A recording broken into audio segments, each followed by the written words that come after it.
Olá, muito bem-vinda, muito bem-vindo ao canal Seguro Pode. Eu sou Anne Barbosa e hoje converso com o ministro do Supremo Tribunal Federal, Flávio Dino. Muito obrigada pela presença, ministro. Prazer de falar com você e com todos aqueles que nos acompanham.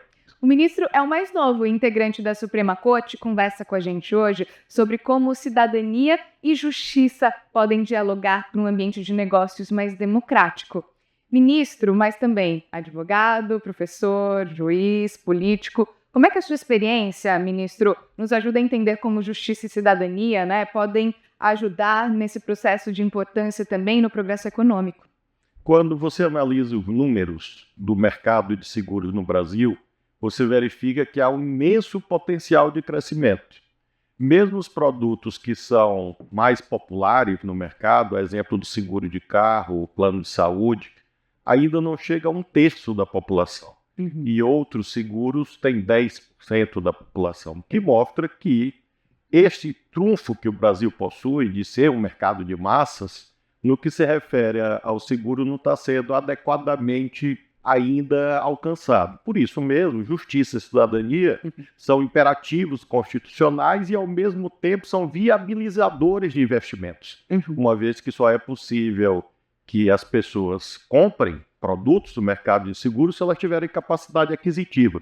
E se as pessoas estão premidas pelas necessidades básicas, é claro que o primeiro item que sai da cesta de consumo é o seguro. E o último a entrar é também o seguro. E por isso há uma vinculação entre essa ideia de progresso econômico, investimentos públicos, investimentos privados e distribuição de renda, justiça social, como a sua pergunta sugere.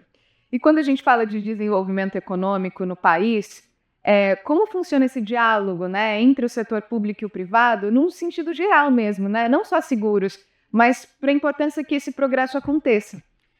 É impossível haver desenvolvimento verdadeiro sem esse diálogo, sem essa partilha de um destino em comum, de um projeto em comum. Nós vivemos um tempo, infelizmente, da humanidade em que vigoram as bolhas, diferenças muito agudas, às vezes ódios, medos, e isso faz com que você perca energia cívica, patriótica, e não consiga alavancar o país e outros países na direção correta. Então, essa ideia do diálogo entre diferentes, entre papéis diferentes, é imprescindível e é uma determinação constitucional.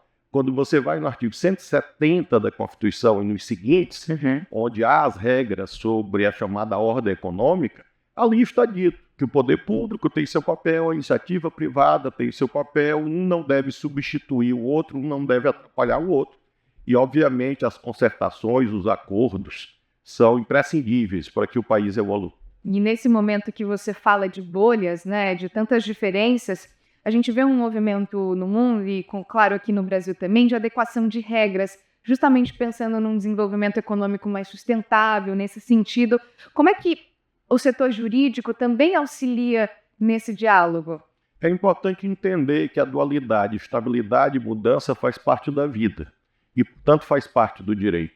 Os gregos diziam que a única regra imutável é a regra da eterna mudança. Então, nós não vamos ter um acervo normativo no Brasil que seja congelado, que seja cristalizado. Até porque as imprevisibilidades acontecem. Nós vivemos a pandemia do coronavírus, vivemos agora a tragédia ambiental no Rio Grande do Sul.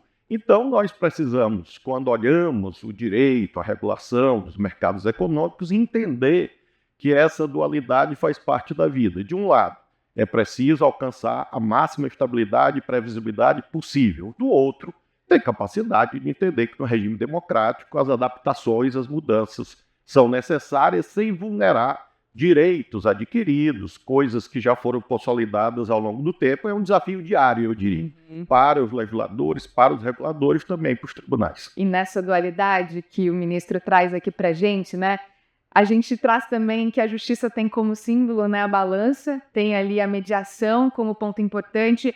É um caminho, sim, que o setor, vários setores também, mas o privado também pode utilizar como exemplo de equilíbrio para conseguir esse equilíbrio financeiro também?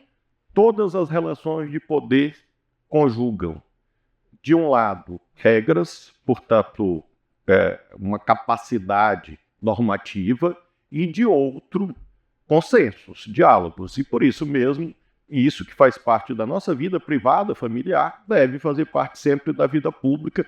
É o principal desafio. O Poder Judiciário é um poder de adjudicação, é um poder de subsunção. Ele pega os fatos e submete às leis. Mas, crescentemente, no mundo, no Brasil também, há a crença se generalizando de que, além da adjudicação, além de dizer o direito em cada caso concreto, a ideia de métodos alternativos, de soluções consensuais, está se fortalecendo. Tanto é que o atual presidente do Supremo, ministro Barroso, instituiu duas instâncias internas ao Supremo viabilizadoras dessa ideia de processos estruturais, como nós chamamos lá, ou seja, processos em que há um acompanhamento dialógico entre as partes, um diálogo entre as partes, e, por outro lado, núcleo de conciliação. Eu mesmo tenho recorrido em controvérsias, às vezes, que se alongam por décadas. Como funciona, ministro, esses núcleos? Há um grupo de juízes, o ministro, se entender cabível, delega a esse grupo de juízes a condução das audiências de conciliação.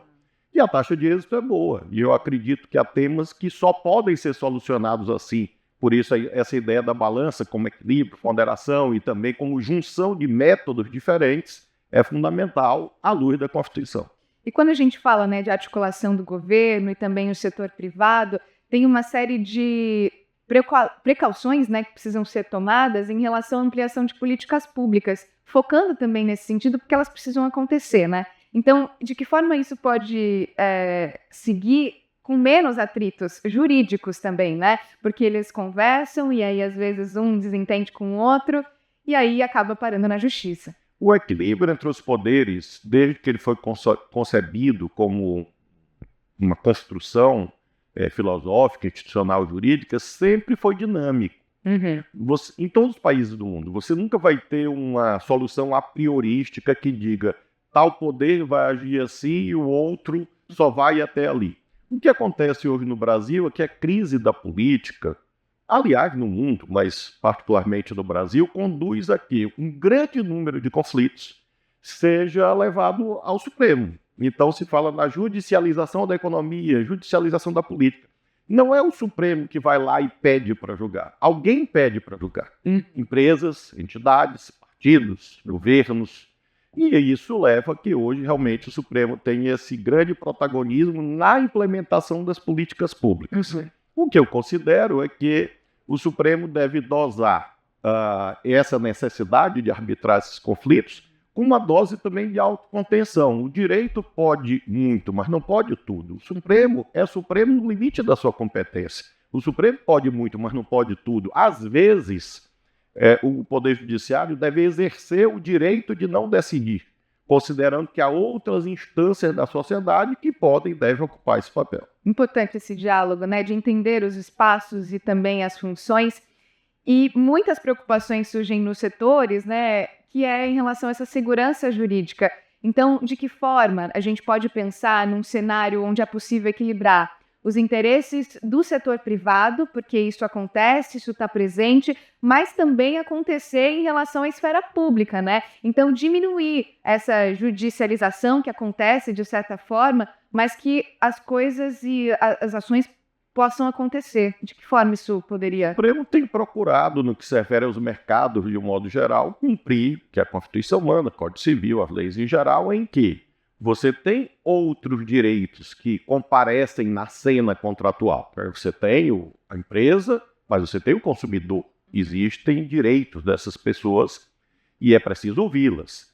Por outro lado, você tem que preservar certos postulados. E dou um exemplo. Há alguns anos se generalizou a prática de edição de leis estaduais sobre o mercado de seguros. O que o Supremo fez, à luz de demandas concretas que foram apresentadas? O Supremo reafirmou a autoridade do artigo 22 da Constituição, dizendo que quem pode legislar sobre seguros e direito civil, contratos, é o Congresso Nacional. Essa é uma forma de dizer, em vez de 27 regras diferentes, que seria uma por cada unidade federada, e se isso fosse aos municípios, seriam 5.570 ordens jurídicas parciais convivendo no mesmo território, o Supremo vem e diz, em nome da segurança jurídica, prevalece a legislação federal à luz do artigo 22. Então, esse é um exemplo prático do que o Supremo deve fazer no sentido de ser também procedimentalista, ou seja, garantir que os procedimentos sejam os corretos, exatamente para dar maior estabilidade nas relações sociais. À luz da Constituição, o que prevalece é, claro, o interesse do cidadão, ministro?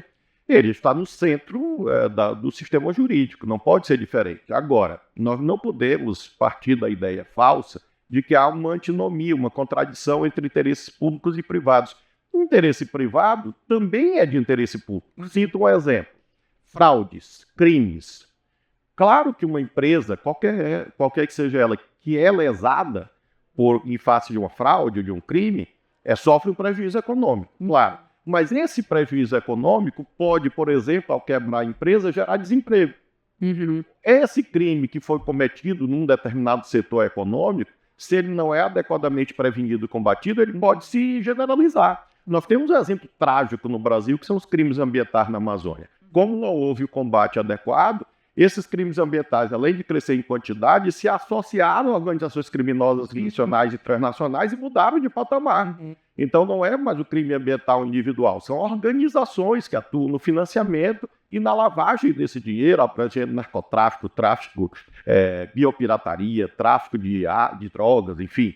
Então é um plexo criminoso. Então, quando você não olha essa dimensão social de qualquer conflito, num setor econômico, como esse de seguros, mas também outros, de um modo geral, indústrias, agricultura, você acaba prejudicando toda a sociedade por essa dimensão da diminuição de investimentos e também perda de postos de trabalho.